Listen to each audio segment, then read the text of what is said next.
For Brighton Hove Albion, this was one of those scenarios when the age-old saying about sports value being in the taking part rang true.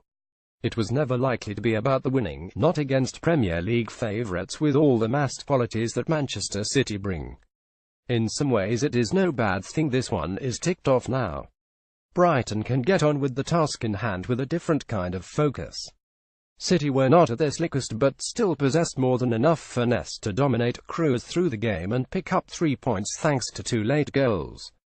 Pep Guardiola's satisfaction to begin the campaign with an exercise in control and a straightforward win was clear.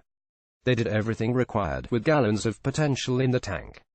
But do not go reading too much into it now. Last season one was sitting here after the Sunderland game and you said you're the favourites, most beautiful, handsome and nice guys in the league.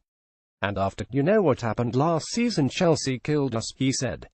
Okay, we accept what the people say, but all we have to try is to improve and improve. The speed of their attacking patterns is an area he wants to tweak, and it was notable how many dynamic players were in reserve. What to bench? Bernardo Silva, Leroy Sané and Raheem Sterling came on for late cameos. Guardiola was pleased to see his defense was relatively untroubled. The presence of Vincent Kompany always makes a difference. Kyle Walker slotted in comfortably and his fellow summer signing, Ederson, in goal, had only one nerve-wracking moment to contend with. Brighton could have been handed a gentler first course at English football's top table. Perhaps a Watford, a Huddersfield, a Burnley, or so the stereotype would have it. As it turned out, the highly tuned and luxuriously reinforced ambition of Guardiola's City ensured the excitement was mixed with an understandable dose of trepidation. The chasm in terms of resources was made plain by the fact City's new collection of fullbacks cost more than the funds raised to construct the Amex Stadium, but it was the football gap Brighton were keen to mind. First of all, they had to master their own nerves. The sense of heady occasion, the mark of history, all the anticipation that had gripped this part of the South Coast seemed to weigh heavily on the Brighton players for the first 20 minutes. Chris Hughton was conscious that this was a special day, and a tricky one for his players to manage calmly. It's understandable, he said. Today was very much a club day. This club had a very difficult history. There were a lot of supporters here who were not able to come not so long ago. Our first game in the Premier League was going to be a big occasion, but the fact Man City were coming made it even bigger. The return of top-flight football for the first time since 1983, and the depths of the plummet in the meantime, meant emotions were charged as this boisterous crowd rubbed their eyes and welcomed this big step with spine-tingling noise. Making inroads against City was not the priority. Containment was. Their illustrious opponents hugged the ball, retaining possession for long stretches.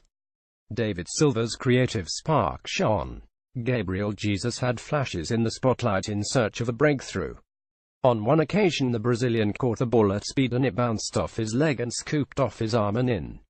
Michael Oliver, the referee, immediately spotted the infringement and there was no question of a goal. City stepped up a gear after the break and the crowd held its collective breath for an Agüero must-score moment. He opened up his body and looked set for a deadly finish, but his shot was strangely off-beam. Then Brighton found another gear of their own. Shane Duffy stabbed in a shot.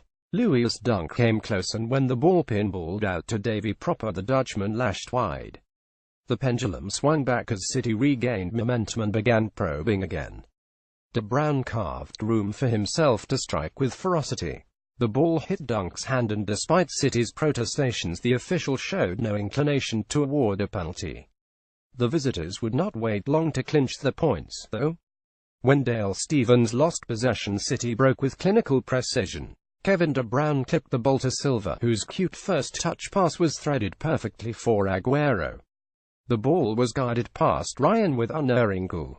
There would be no way back for Brighton when City doubled the lead 3 minutes later as Dunk turned Fernandinho's cross into his own net. All in all, it was a lesson for Brighton. How much they take on board, and how quickly will be the focus for Hughton. Now we dust ourselves down, he said. It's a very tough league. You have to be able to park these defeats very, very quickly. We have to make sure we have a squad to compete in this league by the end of this window.